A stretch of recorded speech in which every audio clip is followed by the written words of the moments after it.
Pues muy buenas amigos y amigas de Spanish Libertarian, ¿cómo estáis? ¿Cómo estáis pasando el confinamiento? Espero que bien, espero que vosotros, vuestros familiares y amigos estén bien. Os traigo una entrevista como siempre. En esta ocasión tenemos la ocasión, os comparto con vosotros una persona que conozco personalmente y tengo cierta amistad. Hemos hablado en muchas ocasiones y una de estas conversaciones pues la vamos a tener hoy en abierto y la compartiremos con vosotros. Antes de continuar con el vídeo, me gustaría comentaros que estoy colaborando con la editorial Unión Editorial. Si seguís el link que hay en la descripción, todas las compras que hagáis en las que introduzcáis el código SPALIB, SPALIB, tienen un 5% de descuento. Además, los envíos son gratis si resides en España y si haces una compra superior de 20 euros te regalan el libro autobiográfico Hayek sobre Hayek. Sin más, os dejo continuar ver el vídeo, pero os animo a que entréis en este código de descuento.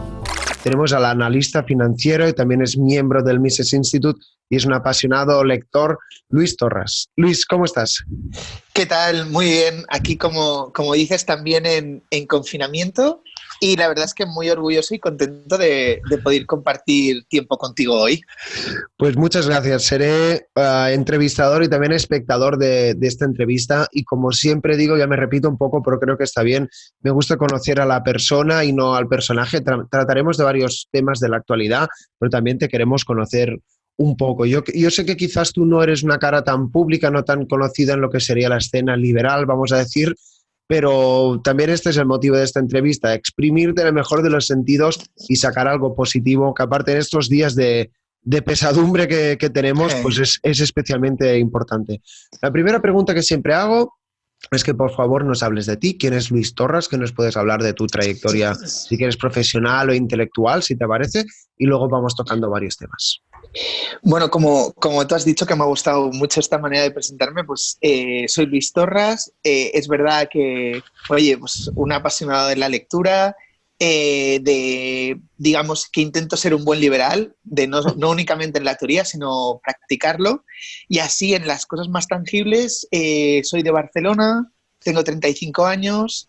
Yo estudié ADE en ESADE, haciendo tanto la licenciatura como el máster. El máster lo hice en China, en la Universidad de Tsinghua, y profesionalmente, al acabar la carrera, yo me incorporé justo al mercado laboral un poquito antes de la quiebra de Lehman Brothers, en septiembre, un año antes, en septiembre de 2007, aunque la economía americana ya empezaba a resentirse de los excesos de la burbuja en el segmento de las hipotecas subprime.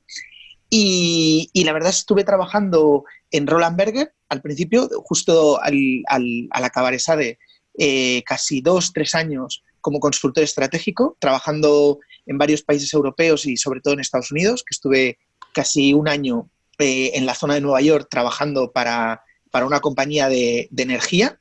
Uh-huh. Luego estuve en una boutique en Madrid de banca corporativa que se llama Atlas Capital, también un año y pico. Y luego, antes de ponerme por mi cuenta, estuve trabajando para el sector bancario, un poco para Mordor, entre comillas, también como consultor en una compañía que se llama Bluecap, digamos especializada en riesgo de crédito y en todo lo que es las métricas, los sistemas y las estrategias que usan los bancos para medir el riesgo de sus carteras de crédito. Y estuve trabajando para el Santander en Londres, en la City, casi un año y medio, y luego en CaixaBank en Barcelona. Y muy buena, la verdad es que muy buena experiencia porque me permitió ver la crisis europea, que sabéis que llegó un poco más tarde que la americana, desde la trinchera de un banco, o sea, un poco en primera línea. Y fue una experiencia intelectualmente muy interesante y profesionalmente pues de gran crecimiento. Y luego ya desde hace 5 años que estoy integrado como analista financiero dentro del equipo que capitanea Marc Garriga-Sait, como analista en los fondos de Koala Capital SICAV, Panda Agriculture and Water Fund y Japan Deep Value, que básicamente pues son fondos de protección del ahorro en tiempos de represión financiera y de gran burbuja de activos financieros, que buscamos pues proteger el ahorro de nuestros partícipes invirtiendo en lo que nosotros llamamos activos reales, ¿no? Y es un poco mi resumen. Si te parece, vamos a hacer algo un poco diferente. Empecemos por el final. ¿Qué está pasando? Llevamos 2 semanas absolutamente funestas respecto a todo el tema de las finanzas internacionales. Yo para nada soy un experto, pero veo que todo se está regando con dinero, tanto la Federal Reserve como el Banco Central Europeo. Ujú. y no sé, supongo que toda esta, incluso la misma situación difícil, genera una sobredesconfianza que hace que todo sea aún más difícil. Entonces, tú que trabajas para la gente que quiere proteger sus ahorros, ¿en qué coyuntura nos encontramos? Porque entiendo que también es multicausal, podríamos hablar de bancos centrales. Bueno, a ver a dónde nos lleva la respuesta. A ver, la verdad es que, a ver, el tema es que el impacto del coronavirus ha sido potencialmente muy alto por la situación de fragilidad que acumulaban o que tenían el conjunto de las economías occidentales, ¿no? Que se resume, como tú decías, en un elevadísimo endeudamiento y muy poco margen en los estados por, digamos, la dimensión fiscal, sin margen en los bancos centrales y sin margen tampoco en las compañías y en las familias, que nos ha cogido a todos con una tasa de ahorro, digamos, en mínimos. O sea, básicamente el gran impacto del coronavirus, que no es el coronavirus en sí, sino es las medidas de contención que exigen cortar de manera drástica, restringir de manera drástica la libre circulación de bienes y personas, que es esencialmente la economía, lo cual, bueno, esto en un momento en donde las economías están altamente descapitalizadas, te puede generar potencialmente problemas enormes para todos aquellos que esta situación de, en el fondo, menor actividad económica, es decir, menores ventas, te coja con un balance sobreendeudado. ¿Vale? Esa es la situación que tenemos ahora, ¿no? Entonces, lo que tú decías, ¿no? ¿Qué medidas se pueden hacer? Claro, llegados a este punto en donde tú tienes una situación extraordinaria, como es una situación de pandemia global que no se había dado nunca en la historia, no en, digamos, con la economía, con este grado de interdependencia, es decir, que podemos realmente hablar de economía global, sí que es verdad que ahí, pues el déficit público, si tú estás, te puede actuar como, digamos, una mutua, ¿no? Una mutua general Claro. del conjunto de la economía hacia un caso que es especialmente duro, que nos afecta a todos y que encima tiene que ver con la salud de las personas, ¿no? Entonces, claro, si esto te llega a coger a ti, pues con una situación de las finanzas públicas holgadas, pues evidentemente la deuda pública, es decir, la deuda de todos, si para algo puede servir es para este tipo de situaciones, ¿no? En donde tú ahora te concentres en la salud, es decir, oye, realmente vamos todos a concentrarnos en estar confinados en nuestras casas, vamos a soportar el grave coste que supone el parón de la economía, pero es que aquí estamos ante una potencial alarma sanitaria. Ojo, no tanto por el tema del coronavirus, sino porque esta situación del coronavirus te puede colapsar el conjunto del sistema sanitario, ya sea público o privado, porque como no tenemos vacuna para este patógeno, los efectos que tiene sobre la salud de las personas en muchos casos exige que te hospitalicen. Y claro, el problema o los riesgos que estamos asumiendo es que si alguien ahora lo tenemos que hospitalizar por otras patologías, ostras, nos quedamos, claro, al final, pues accidentes de coche, accidentes de moto, o mil otras cosas. Ahora tenemos básicamente todo el 80% de nuestro sistema de salud está colapsado, foco en este tema, ¿no? Sí, sí. Entonces, pero claro, ese déficit se tiene que pagar, ¿no? Y aquí entramos en la segunda derivada, ¿no? Básicamente hay tres maneras. Normalmente se dice que hay dos, pero de hecho hay tres, solo que la tercera, como ahora veremos, es la que siempre se olvida, ¿no? Hay tres maneras de pagar el déficit público. Con impuestos, bueno, o la deuda en general, o la deuda que genera el déficit público. Con impuestos, más impuestos, con inflación, es decir, imprimir moneda, que es lo que decías tú al principio de los bancos centrales regando con liquidez los mercados, muchas veces sin ton ni son. Y luego hay una tercera, que es creando riqueza, o sea, ampliando la base de la economía productiva y generando riqueza y pagando efectivamente esa deuda, ¿no? Tristemente, siempre optamos por una mezcla de las dos primeras. La tercera normalmente suele exigir trabajar más, trabajar mejor, ser más eficiente, lo cual también exige pues, reformas, lo que exigen liderazgos políticos, solvencia a la hora de afrontar este tipo de problemas, consensos en los parlamentos, o sea, temas que casi hoy yo casi los podríamos poner, si estuviéramos en una librería, son temas que encontraríamos en la sección de ciencia ficción o género casi distópico.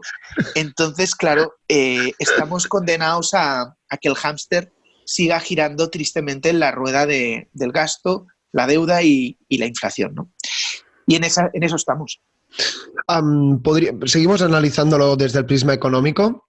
Podríamos decir, por ejemplo, hablando de sobreendeudamiento o esta falta de ahorro y de liquidez y demás, que esta pandemia global, esta nueva coyuntura en la que nos encontramos, acelera o, digamos, evidencia la fragilidad de los sistemas que creíamos justamente que nunca podrían cambiar. O bueno, o ya vimos lo que podía pasar en 2008, pero como que queda lejos, como que se nos ha olvidado. Entonces la pregunta en este caso es, si recibimos un golpe duro en el 2008, ¿realmente lo hemos sanado o esto evidencia de que la hostia, hablando mal y en plata, puede ser aún peor? Sí, a ver, o sea, dices una cosa muy interesante que es relacionar un poco la salida en falso de 2008 con la situación que estamos viviendo hoy. Yo te diría, por poner un símil estudiantil, yo creo que en 2008 se salió de la crisis, pero muchas asignaturas quedaron para septiembre, pendientes para septiembre, ¿no? Entonces, yo creo que 2008 es una crisis profundamente mal diagnosticada porque en esencia fue una crisis 80% estructural y 80% de solvencia, en donde las causas últimas de la crisis eran el propio diseño institucional de los mercados monetarios y financieros y el rol que jugaban los bancos centrales, cuyos rescates generaban una peligrosísima situación de moral hazard y demás. Todo esto fue una asignatura que nos quedó para septiembre, a ver si este nuevo shock con el coronavirus nos hace alumbrar una mejor gestión del riesgo y elimina del vocabulario dos frases que han sido muy habituales hasta hace bien poco que pasara la crisis del coronavirus, que es: la deuda no importa, los déficits no importan, que esto es una frase que llegó a decir Lawrence Summers, que es el prototipo de plutócrata global, y que otra de las frases también muy célebres, que en la crisis del 2018 el protagonista fue Bernanke, en esta ocasión era Yellen, que hace, creo que era como 3 ejercicios o así, nos regaló la frase de que ya no veríamos, en una próxima generación ya no vería ninguna crisis económica, ¿no? Entonces, frases que, como sabemos, envejecen la mar de bien. Entonces, bueno, efectivamente yo creo que con o sin el coronavirus el sistema tiene una fragilidad estructural, porque ¿qué sentido tiene que la economía crezca simplemente inflada artificialmente con crédito para inflar a toda costa el consumo y a costa de descapitalizar a las familias, descapitalizar a las empresas, descapitalizar el conjunto de la economía, machacar el ahorro y como una constante huida hacia adelante, ¿no? Estas dinámicas y estos problemas existían antes del coronavirus, ¿no? Entonces, yo creo que el coronavirus nos ha levantado de esta anestesia a la que nos tenían el conjunto de bancos centrales sometidos con estos excesos de liquidez artificial. Entonces, bueno, aquí se abre una bifurcación en T, podríamos decir, ¿no? Casi estamos ante un dilema casi binario en donde o salimos reforzados en el sentido en el que entendemos que es insostenible operar con estos niveles de deuda estructural y con un déficit público, digamos, recurrente, en el que ya no hay ciclos, sino que simplemente hay burbujas. O sea, hemos sustituido la economía cíclica schumpeteriana normal, en donde hay procesos o etapas de mayor expansión. Mises hablaría de etapas de mayor acierto económico, de mayor acierto empresarial, con etapas de menor acierto empresarial, es decir, donde hay más errores y oye, etapas en las que se crece y etapas en las que pues se decrece o se depuran errores del pasado, con simplemente cada vez que nos tropezamos nos cargamos, tapamos los agujeros con más deuda, ¿no? Como ha hecho Japón, ¿no? Que es un ejemplo para mí a seguir, ¿no? Porque al final acabas teniendo una sociedad muy frágil o fragilizada, en donde tienes las familias sin capacidad de ahorrar y en donde al final es aquello de vives en sociedades con unas expectativas muy limitadas. Si la gente no puede ahorrar, estábamos hablando al principio de la conversación que todo esto va de la libertad. ¿Cómo diablos puede funcionar un sistema democrático si la gente depende del Estado para subsistir? ¿Cómo es posible tener una democracia en donde un 80-70% de la población no tiene capacidad de ahorro? Está altamente endeudada y depende del Estado para subsistir. Entonces, ¿cómo puede funcionar? La Reserva Federal, por ejemplo, Este es un dato que estremece, ¿no? Antes de que sucediera la crisis, digamos que de manera recurrente publica un dato que es revelador y que a todo el mundo nos debería hacer estremecer, que es que cerca de un 40% de los hogares americanos no pueden hacer frente a un pago sorpresivo de $4.000, que es lo mismo que decir que el 40% de los hogares americanos no están preparados para soportar un parón de 2 meses en su actividad, sin caer en default, ¿vale? Entonces, ¿cómo diablos? O sea, cuando todos estos politólogos hacen análisis súper barrocos y llenos de envoltorio y dándole vueltas de por qué se vota Trump y por qué... A ver, oiga, pero ¿cómo usted no va a estar, digamos, no va a reaccionar con miedo, con independencia de que sea Trump o quien fuera? Pero ¿cómo diablos va a funcionar la democracia de manera normal si usted está absolutamente descapitalizado, frágil, expuesto a cualquier vaivén? Y está usted sometido a un régimen de represión financiera en donde usted no puede ahorrar. Este régimen de represión financiera infla, por un lado, los activos financieros, la bolsa, el inmobiliario, todo esto no ha parado de subir en los últimos 10 años, mientras los salarios reales estaban estancados. ¿Por qué? Porque los salarios reales no dependen de las políticas del Banco Central.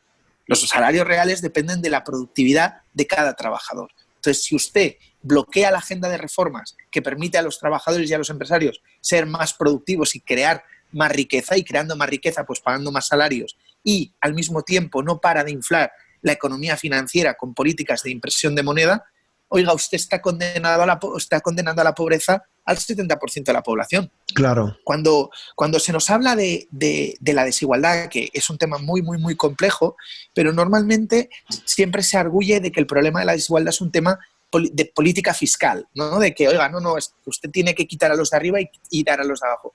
Oiga, no, que si usted se fija en el balance del 1% más rico, es un balance diversificado, con propiedades, con activos reales, con acciones, y es un balance que cada vez crece más. Si usted se fija en el balance de los de abajo, deudas y apenas ahorro. Entonces, tiene un balance cada vez más descapitalizado.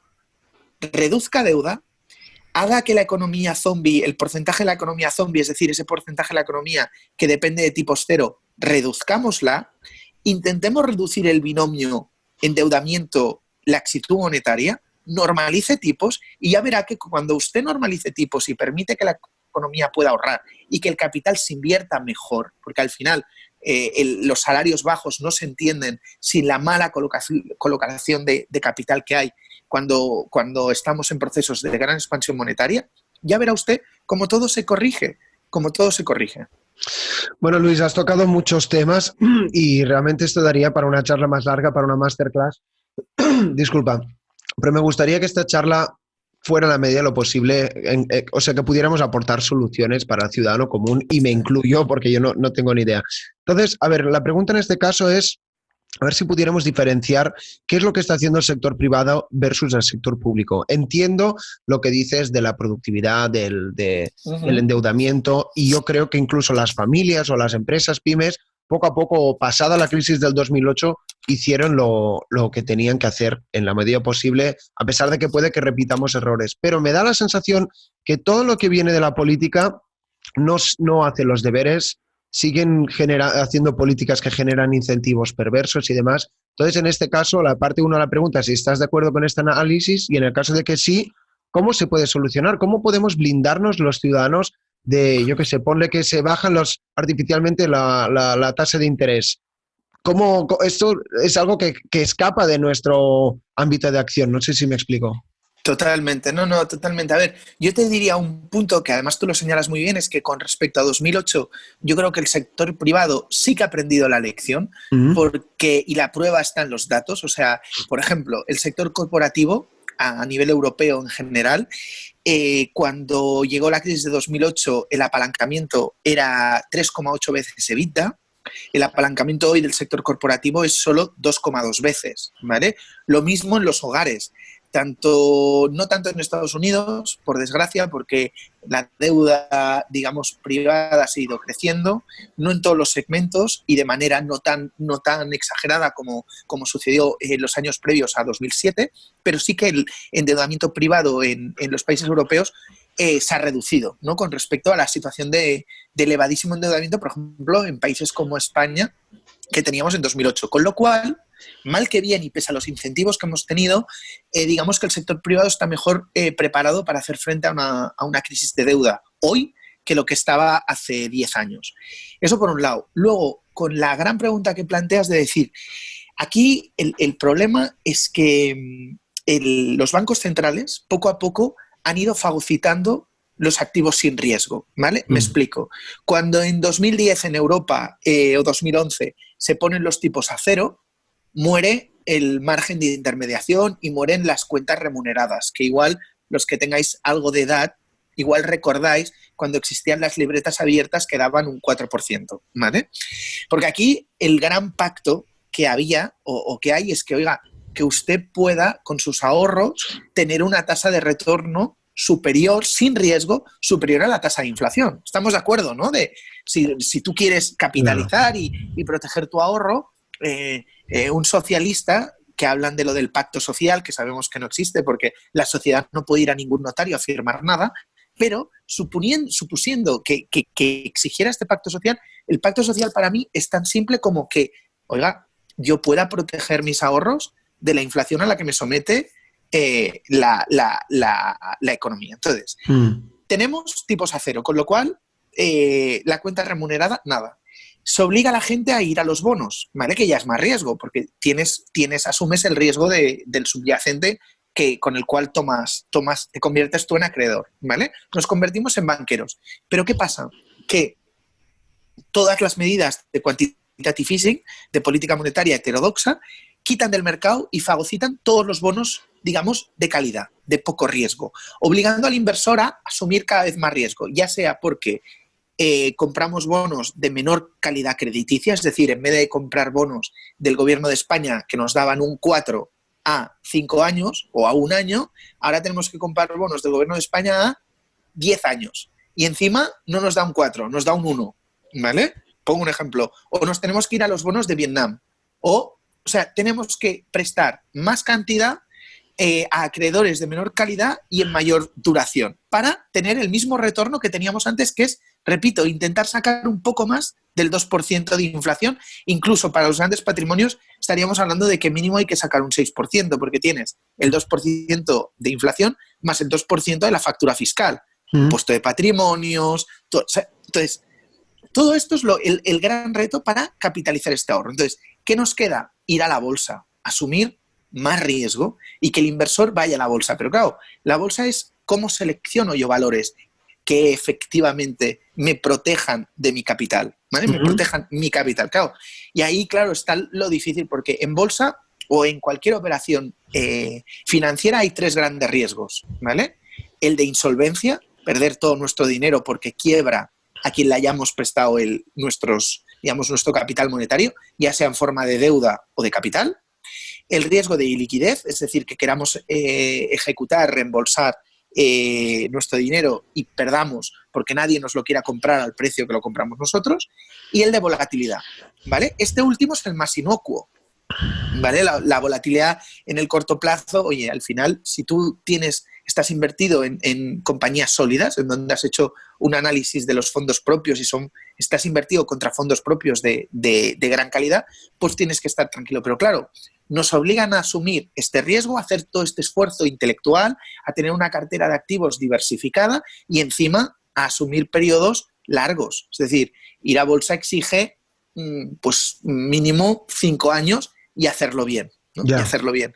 Y la alternativa es tener la liquidez, tener el dinero en el banco y saber que estamos perdiendo ese 2% o más con toda la impresión de dinero que nos viene por culpa de la inflación, más la erosión fiscal que pueda tener si tenemos la suerte de tener una cantidad más importante de activos, ¿no? Entonces, por eso esa fragilidad, por eso estos 10 años la economía nominal, PIB y todo esto ha subido y las bolsas han subido, pero la gente, la economía real, como la agenda reformista ha sido muy tibia, y pues ha notado cómo se empobrecía y cómo se precarizaba. Oye, bueno, para ir cerrando este tema, no sé tú, pero yo me estoy cabreando. Entonces, Sí, no, ya, ya. vamos a buscar culpables porque me apetece. Entonces, Me a veces parece se bien. dice, ¿Es justo? ¿eh? ¿Es, ¿Cómo? jus- es, ju- Es es justo, justo? ¿Es ¿no? justo? A veces se dice que los liberales también sobresimplificamos, no, porque el Estado, que está como un poco un mantra, pero en este Ujú, caso no sé si tiene sentido, no sé si el Estado como tal, o el político ujú, X, o Sarkozy que dijo que hay que reformular el capitalismo. Bueno, ha habido varias mentes ujú. brillantes en estos últimos 10 años. Sí, sí, Entonces, si sí. te Y las parece, que hablemos vendrán, de y las que están por incentivos. venir, Si buscamos ¿vale? culpables, hablemos de Ujú, instituciones, pero también de incentivos, de lo que deriva todo hasta que al ujú. final el ciudadano común, que es el trabajador taxista de toda la vida, ve que sus ahorros se están comiendo. A ver si podemos correlacionarlo buscando follow the money, que dicen. Ok, ok. A ver, yo te diría una cosa, a ver, aparte de, o sea, yo creo que hay un gran culpable. Bueno, quizás hago una aclaración previa, ¿no? De por clarificar conceptos de que al final, igual que Hayek tiene una declaración, una dedicatoria célebre y muy famosa en Camino de Servidumbre, que con brillantez lo dedica a los socialistas de todos los partidos, los liberales al final el ser liberal es un tema de actitud y hay liberales también en todos los partidos, Ya. ¿vale? O sea, al final yo creo que la definición o como yo entiendo lo de el ser liberal es alguien que disfruta y ejerciendo su libertad, que la ejerce y que además quiere que la gente sea libre. Por eso nos gusta el ahorro, porque el ahorro permite que cada uno pueda ejercer y tomar las decisiones. Por eso nos gusta estudiar, por eso nos gusta leer. No es de casualidad que muchos liberales, es que al final, ¿no? Como San Juan, ¿no? La verdad, el saber te hará libre. Esto, una primera aclaración.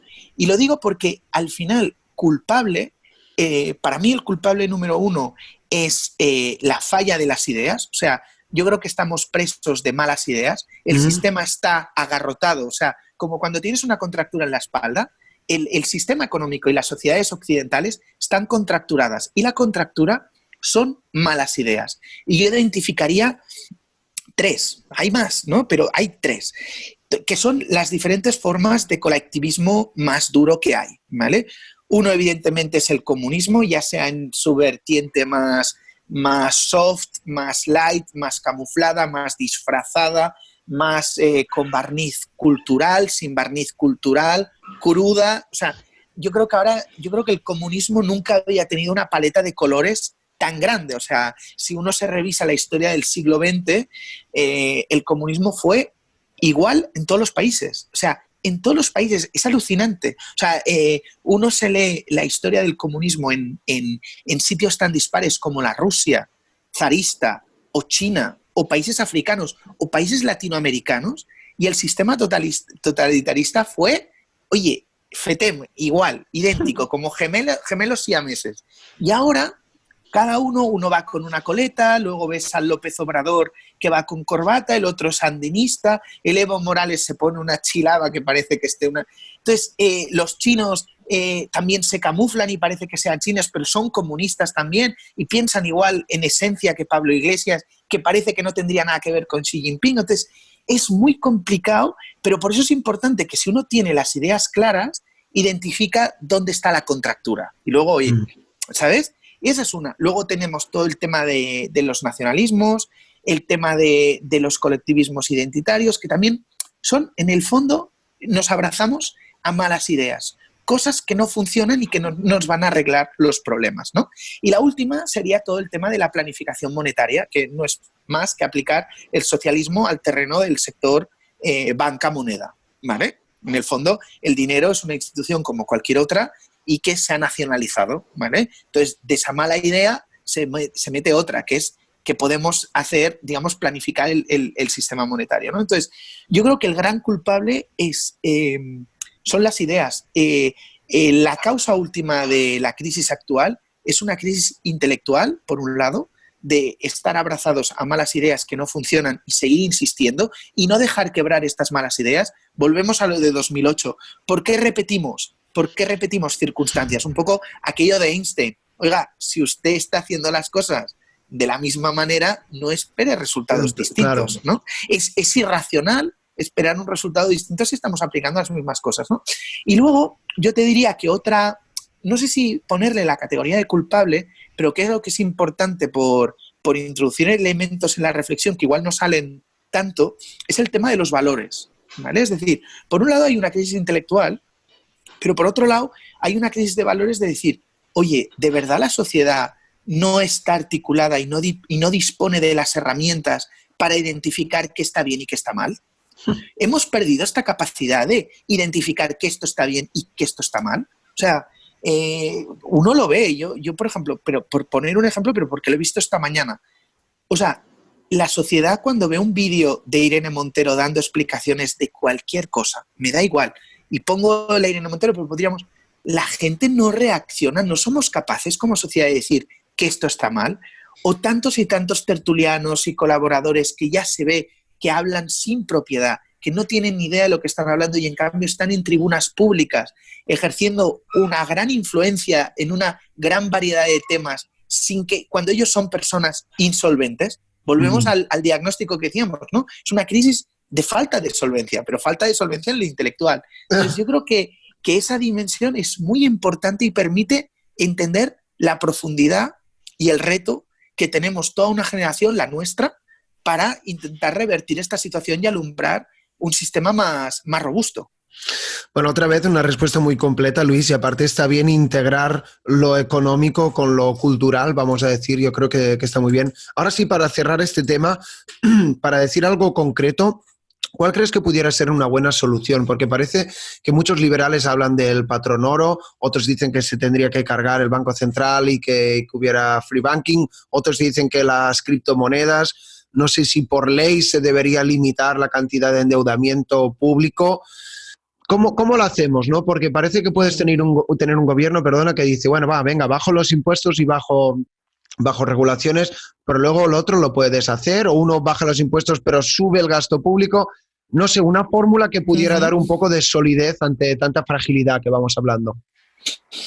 Sí, o sea, yo creo que contestar esta pregunta para que tenga valor, uno la tiene que contestar desde la práctica y desde la experiencia y desde el realismo. Entonces, si yo fuera presidente de España hoy y estuviera en la Moncloa hoy, mi primera prioridad sería hacer una reforma fiscal, porque España ahora, al margen de lo del coronavirus, que se habla tanto de que se necesitan unos presupuestos, no es solo un tema de presupuestos, es un tema de tener una política económica que sea creíble en el medio-largo plazo y que genere confianza en la economía. Entonces, esa política fiscal únicamente pasa por un tema, y es que tienes que sacar toda una serie de medidas para recapitalizar a las familias y a las empresas. Esto no te queda otra. Entonces, aparte de que intentaría, hay toda una dimensión por explorar, que es la dimensión de una mejor gestión pública.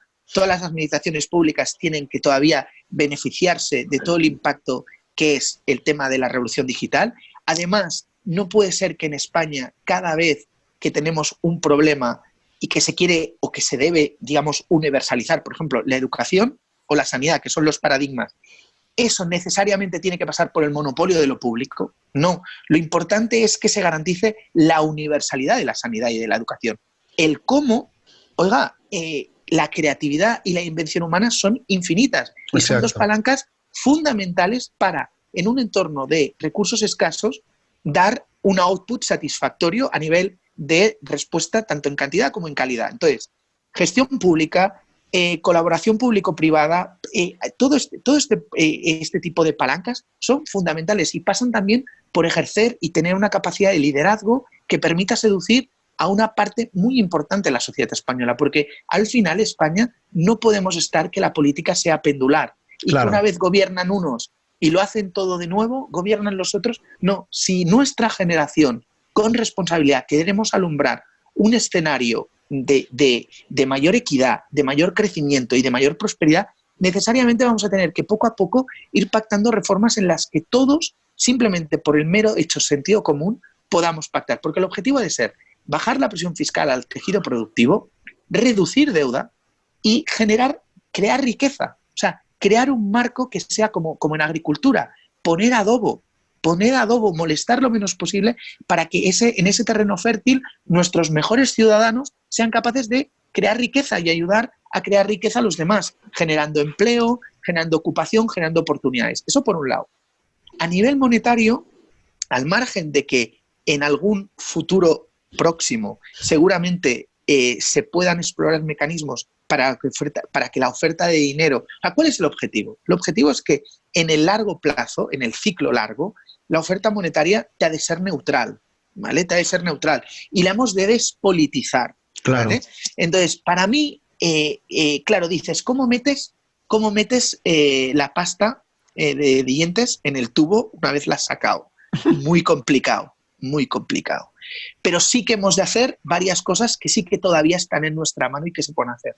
Uno, reducir deuda. A medida de que reduces deuda y en la misma proporción, hay que subir tipos de interés, hay que normalizar la política monetaria, porque la política monetaria es lo que te genera el incentivo para reducir la deuda.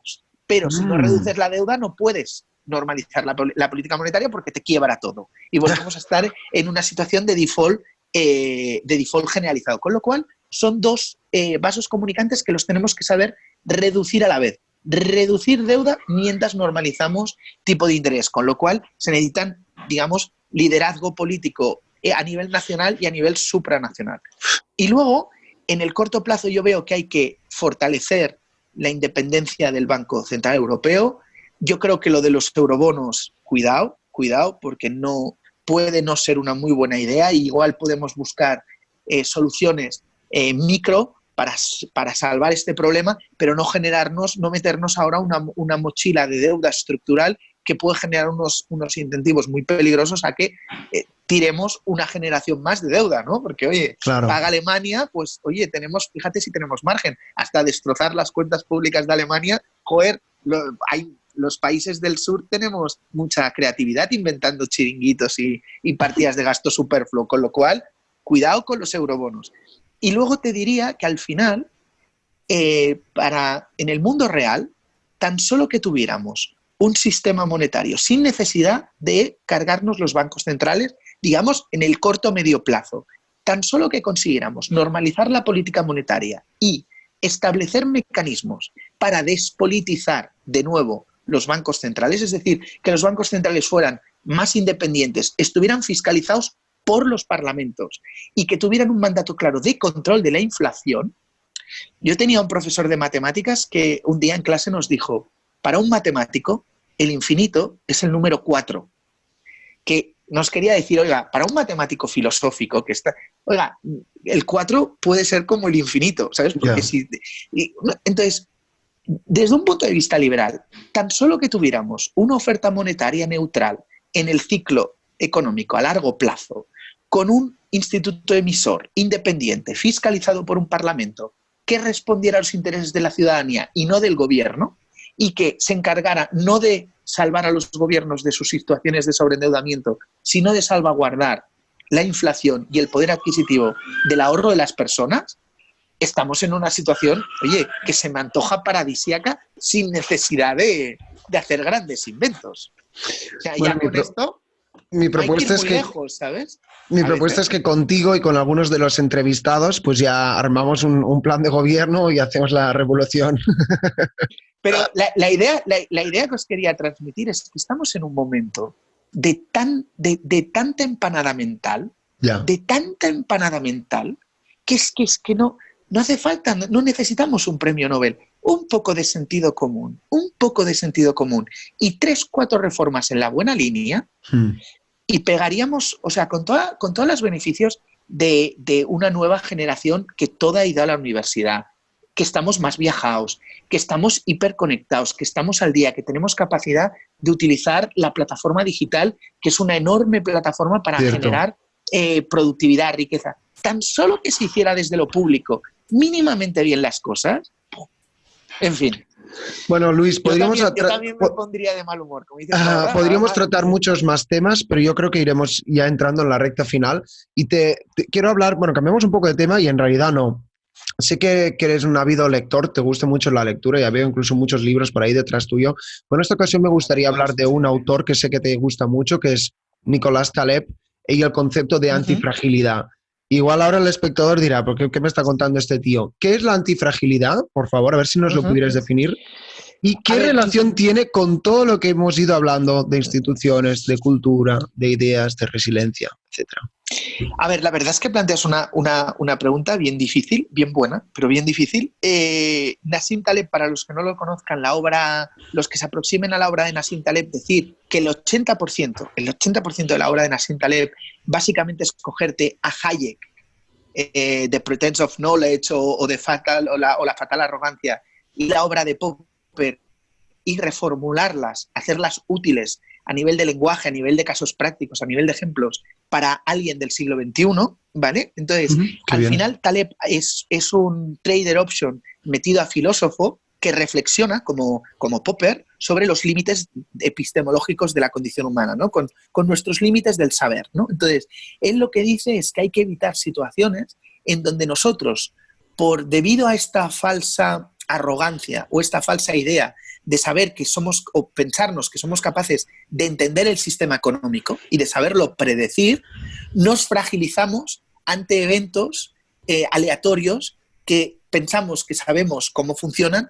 pero no son fenómenos que no se ajustan a la probabilidad, digamos, del orden natural, ¿no? De los cuales no conocemos la frecuencia. Uno no puede saber cuál es el carácter disruptivo de una compañía o cuál es la distribución de beneficios de una empresa, que al final depende de que un consumidor quiera o no comprar un determinado producto. Claro. Entonces, a partir de ahí, él desarrolla el concepto de antifragilidad, que quiere ser lo contrario que fragilidad, ¿vale? Una cosa frágil es una cosa que ante cualquier variabilidad, ¿vale? Ante cualquier repunte de la volatilidad por cualquier fenómeno, por ejemplo, el coronavirus, quiebra.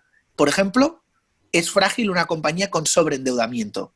Basta que algo en tus previsiones te cambie para que potencialmente el daño pueda ser tan grande como que pierdas el control de tu compañía, porque quedes a merced de tus acreedores o tengas que hacer frente a una ampliación de capital que, si no la consigues llevar a cabo, pues pierdas tu compañía, ¿no? Entonces, el concepto que intenta desarrollar Taleb es al revés, es la antifragilidad, es decir, cosas que se benefician de esta volatilidad. Por ejemplo, alguien que sepa operar con opciones y con derivados, los periodos de alta volatilidad son muy propicios para comprar y vender opciones a muy buen precio.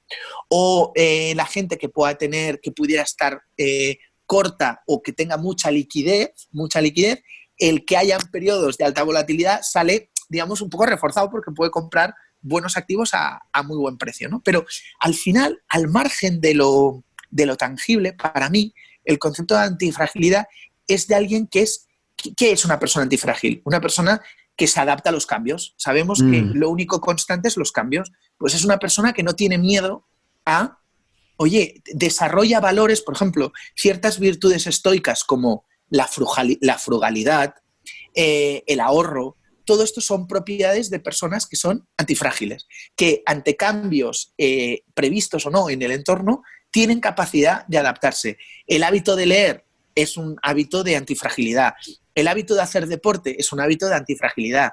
Tener buenos amigos y buenas relaciones personales nos hace antifrágiles. El tener varias fuentes de ingresos nos hace antifrágiles. El ser capaces de reinventar nuestro negocio o nuestro modo de vida ante cambios en el entorno disruptivos, ya sean pues la tecnología, el coronavirus o lo que esté por llegar, eso es ser antifrágil, ¿no? Entonces, tener una cartera muy bien diversificada con diversos activos. Tú antes mencionabas el tener un poco de oro, el tener un poco de, ¿no?, lo de las criptomonedas, tener un poco de Bitcoin, nos puede hacer en algunos momentos ser antifrágil, ¿no?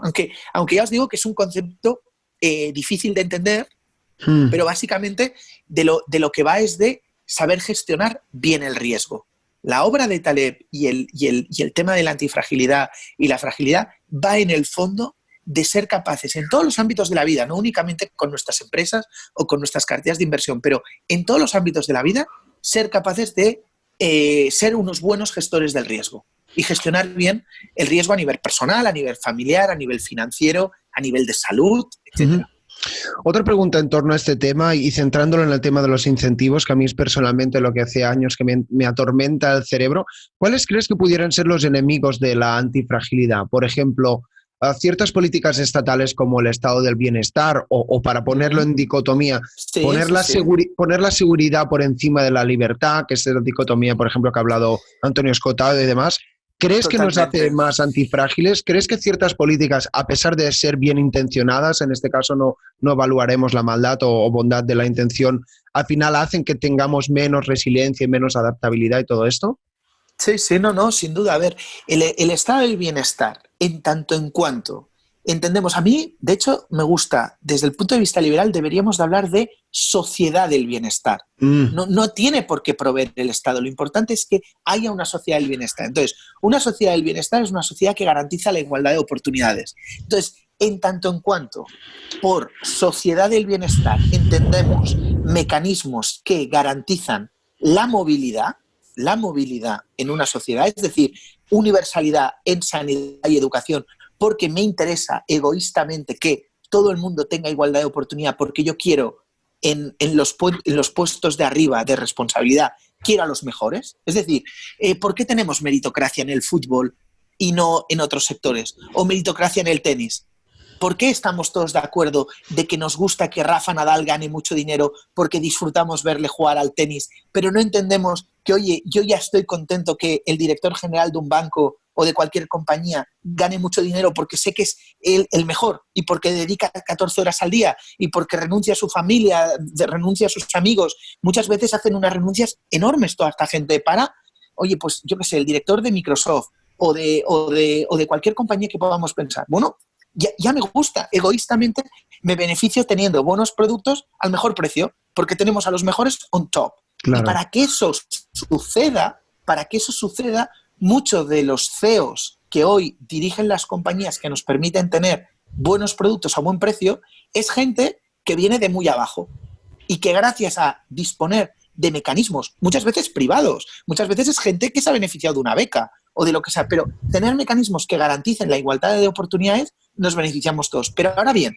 si este estado del bienestar no tiene el objetivo de garantizar la igualdad de oportunidades y lo que quiere es que seamos todos iguales, y encima es más, no solo quiere que seamos todos iguales, sino que quiere que todos pasemos por el tubo del Estado, evidentemente eso fragiliza. ¿Por qué? Porque diluye la responsabilidad individual. Y donde no hay responsabilidad, hay seres frágiles y hay Claro. seres que llueve y se deprimen y hay seres que rompen un plato y tienen un mal día. ¿Por qué? Porque la gente es frágil o gente que no puede ir al Zara una semana a comprarse algo nuevo y está triste y cree que le falta algo y ya está. Y tenemos a un montón de gente, pues eso, frágil y que llora ante cualquier dificultad y que no sabe reponerse.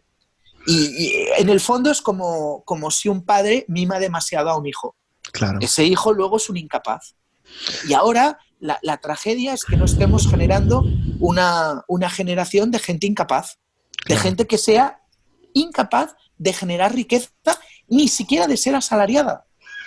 Y no te hablo de la clase trabajadora, estoy pensando igual en otros segmentos de la población que no necesariamente clases trabajadoras, que al revés. Ya pobres bastante hacen y bastante resiliencia están demostrando tener con todo este escenario de represión financiera y seguir tirando y trabajando pese a los que mandan, ¿no? Bueno, reflexiones duras pero certeras. Déjame que te recomiende un autor que estoy empezando a investigar que se llama Jonathan Haidt y su último libro se llama The Coddling of the American Mind, que justamente habla esto. Muy Incluso bueno. ¿Sí? Ah, vale, Le ok. conozco, le entrevisté.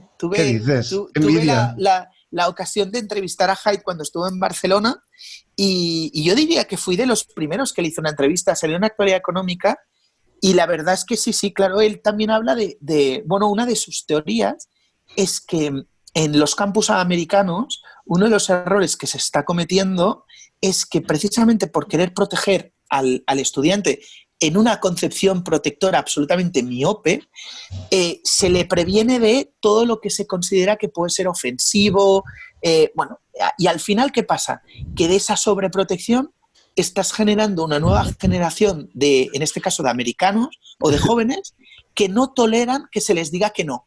De dictadores, que no toleran, casi. Yeah. Sí, que igual que decimos que estamos alumbrando una sociedad frágil, en el sentido que no sabes sobrellevar la frustración de tener un objetivo y que no lo puedas alcanzar, en el ámbito o la dimensión política, el peligro que se corre es que estemos alumbrando una generación que sea incapaz de transaccionar políticamente. Es decir, lo que decía yo hace un rato, ¿no? De que el gran reto de nuestra generación es saber consensuar un mínimo de reformas que nos permitan alumbrar una sociedad con mayor movilidad social, más equitativa, más justa, más equitativa en el sentido, oye, meritocrático de la palabra, oiga, de que los mejores estén en los sitios en donde tengan que estar, ¿no? Y donde haya un poco de meritocracia y se premie a quien más trabaja y a quien más talento tiene, garantizando, eso sí, una igualdad de oportunidades en el tema sanitario, por ejemplo, y en el tema de educación, ¿no?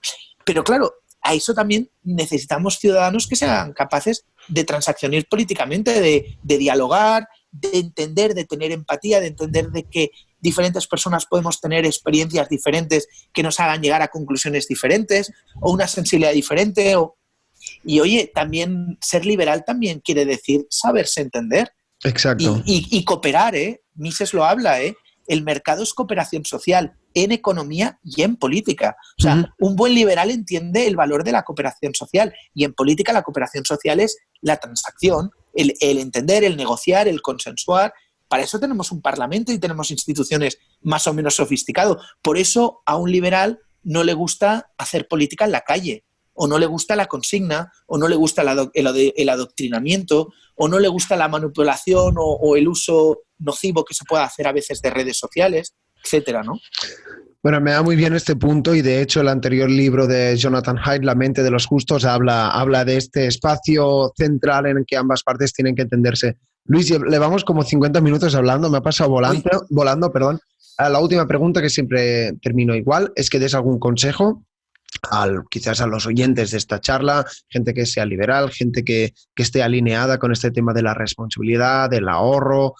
Bueno, hemos tocado muchos temas en realidad, así que me gusta terminar las entrevistas con una nota positiva en la medida de lo posible. Sí, no, a ver, yo diría que todas las cosas que hemos dicho en esta entrevista, que se tomen, o sea, con el objetivo de no dar respuestas. Yo creo que pobre de mí si quisiera dar respuestas porque, oiga, no ningún oráculo, pero sí que yo creo que es interesante plantear las preguntas y reflexionar sobre estos temas que hemos comentado. Y de así de consejos, pues yo a la gente joven que nos escucha le diría que no tenga miedo en asumir riesgos, que solo se aprende asumiendo riesgos, o sea, solo aprendemos, mejor dicho, de nuestros errores y únicamente nos equivocamos haciendo cosas y asumiendo riesgos. O sea, no tengamos miedo en asumir riesgos, no tengamos miedo en asumir responsabilidades. Leer mucho, viajar mucho, todo lo que podáis. Leer y viajar en el fondo es lo mismo, es un proceso de aprendizaje. Decirles, enfatizar esta idea de que aprender no únicamente se aprende en la escuela y en la universidad, sino que es un proceso que no acaba nunca y que a partir de los 22 años depende de nosotros mismos y de nuestra responsabilidad. Sin duda les animaría a ahorrar, les ahorraría preocuparse por cómo protegen sus ahorros y luego les animaría también a cuidar la salud, importantísimo, y luego que inviertan también en desarrollar buenas relaciones personales. O sea, yo creo que también forma parte de nuestro balance intangible entender que en el mercado somos nuestra reputación, que la hemos de cuidar, que hemos de procurar ser buenos profesionales y buenas personas y saber desarrollar relaciones tanto afectivas, de amistad, como profesionales de valor y de largo plazo, que eso es lo que luego en el mercado, al final, el mercado es confianza y hemos de reflexionar de cómo generamos esa confianza. Y generar esa confianza pasa por lo que decía, ¿no? De ser buena persona y buen profesional. Bueno, pues mucho sentido común en tus reflexiones. Como te digo, llevamos casi una hora hablando, ha sido muy interesante, ha sido muy completo. Antes de que despida la audiencia, no sé si quieres añadir algo. Nada, al agradecer a los que nos hayan tenido la paciencia de escuchar y a ti, Ignasi, pues por la deferencia y la confianza de haberme invitado y enfatizar esta idea que decía de que al final que todo lo que hemos estado hablando aquí, que condensado es muy difícil a veces hilar fino los temas, pero sobre todo que los oyentes se lo tomen como grandes temas y cuestiones sobre las que reflexionar y pensar. Y más en estos días de confinamiento. Es lo que iba a decir. En estos días no nos queda otra, que al final el Netflix saca humo y tampoco no es plan. Bueno, Luis, te animo a dar más la cara porque yo creo que tienes mucha sabiduría que compartir. Gracias por tu tiempo, gracias también a la audiencia. Como siempre, como esto es YouTube, se agradece un like, un comentario. También me podéis apoyar en Patreon. Y sobre todo lo más importante es tomar en consideración las palabras de Lluís Torras. Dejaremos tus links para que la gente te siga aquí en la descripción.